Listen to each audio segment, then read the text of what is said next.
അപ്പോൾ ഈ കാണുന്നതാണ് നമ്മുടെ ഇന്നത്തെ സ്പെഷ്യൽ ഐറ്റം.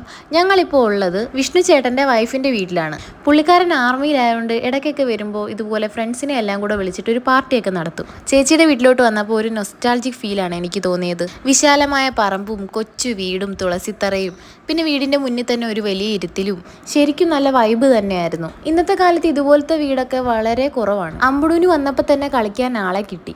വിഷ്ണു ചേട്ടൻ്റെ മോനാണ് ഞങ്ങളുടെ കൂടെ ഉള്ളത്. അമ്പുടൂനെ പശുവിനെ കാണിക്കാന്ന് പറഞ്ഞ് അവനാണ് ഞങ്ങളെ ഇങ്ങോട്ട് വിളിച്ചുകൊണ്ട് വന്നത്. അമ്പുടൂന് കുഞ്ഞി പശുവിനെ കണ്ടപ്പോൾ ഭയങ്കര സന്തോഷമായി. അങ്ങനെ അവൻ അതിനെ തൊടുകയൊക്കെ ചെയ്തു. ഒരെണ്ണം മാത്രമല്ല, ഇവിടെ 5-6 പശുക്കളുണ്ട്. അപ്പോൾ എല്ലാവരും അവിടെ ഇവിടെയൊക്കെ നിന്ന് പുല്ലും ഒക്കെ കഴിച്ചുകൊണ്ടിരിക്കുമായിരുന്നു ഞങ്ങൾ ചെന്നപ്പോൾ.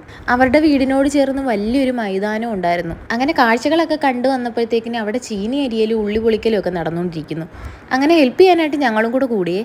അപ്പോൾ ഈ കാണുന്നതാണ് നമ്മുടെ ഐറ്റം. പോർക്കെന്നും പന്നിയിറച്ചിന്നും ഒക്കെ പറയും. അപ്പോൾ ഇതൊക്കെ കട്ട് ചെയ്ത് ക്ലീൻ ചെയ്തെടുക്കാനായിട്ട് ഞാനും ചേട്ടനും കൂടെ ആദ്യമേ തന്നെ ചാടി ഇറങ്ങി. പക്ഷേ അങ്ങനെ നമ്മുടെ കട്ടിങ് കണ്ട് ഇഷ്ടപ്പെട്ടിട്ട് അരുണണ്ണനും ആരി ചേച്ചിയും കൂടെ പറഞ്ഞു, നിങ്ങളങ്ങ് മാറി നിൽക്ക്, ഞങ്ങൾ കട്ട് ചെയ്ത് തരാമെന്ന്. എന്തിനാ വെറുതെ അറിയാത്ത പണിക്ക് പോകുന്നത്? എന്തായാലും അവർ നല്ല ക്ലീനായിട്ട് കട്ട് ചെയ്ത് തന്നിട്ടുണ്ട്. ഇനി നമ്മളിതിനെ കുക്കറിലാക്കി വേവിക്കാൻ പോവാണ്. അപ്പോൾ പന്നിയിറച്ചി നന്നായിട്ട് വേവിച്ചേ കഴിക്കാവുള്ളൂ, അല്ലെങ്കിൽ ഒരുപാട് അസുഖങ്ങളൊക്കെ ഉണ്ടാവും. പോർക്ക് വേവിക്കാൻ വെച്ച സമയം കൊണ്ട് നമ്മൾ ചീനി അടുപ്പത്താക്കിയിട്ടുണ്ട്. ഇനി അടുത്ത പരിപാടി മസാല വഴട്ടലാണ്. അപ്പം അതും ഏകദേശം നടന്നുകൊണ്ടിരിക്കുകയാണ്.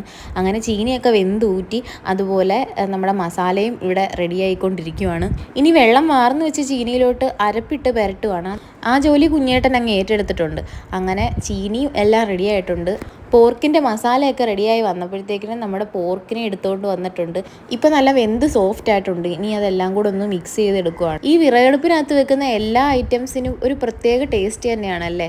അപ്പോൾ ലാസ്റ്റ് കുറച്ച് കറിവേപ്പിലയും മല്ലിയിലയൊക്കെ ഇട്ട് നമ്മുടെ പോർക്ക് കറി സെറ്റായി. അതുപോലെ നമ്മുടെ കപ്പയും വെന്തിട്ടിട്ടുണ്ട്. അങ്ങനെ എല്ലാവരും കൂടെ ഒരുമിച്ചിരുന്ന് കഴിക്കാനായിരുന്നു പ്ലാൻ. എല്ലാവരും വന്നപ്പോഴത്തേക്കിനേ ലേറ്റായി. അമ്പുടൂൻ്റെ നിർബന്ധം കാരണം ഞങ്ങൾക്കുള്ള ഫുഡുമായിട്ട് ഞങ്ങൾ വീട്ടിലോട്ട് പോയി.